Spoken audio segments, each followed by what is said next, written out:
Hi friends, இன்றைக்கி ஒரு சின்ன டிப்ஸு சமையல் என்னென்னா, இந்த வாழைத்தண்டு பொரியல் பண்ணும்போது நம்ம வாழைத்தண்டை நறுக்கிட்டு அதில் உள்ள நார் எடுக்கிறதுக்கு கஷ்டப்பட வேண்டாம். இப்படி நீங்கள் நறுக்கின கத்தியாலே இப்படி பண்ணிகிட்டு இருந்தீங்கன்னா நறுக்கா இப்படி வருதா உங்களுக்கு.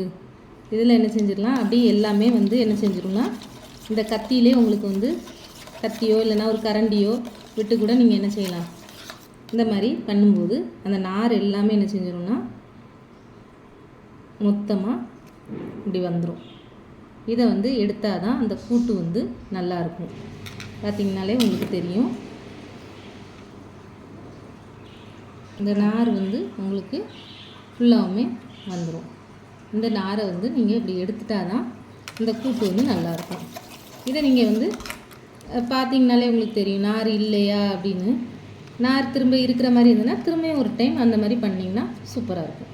ஓகே ஃப்ரெண்ட்ஸ், பாய்.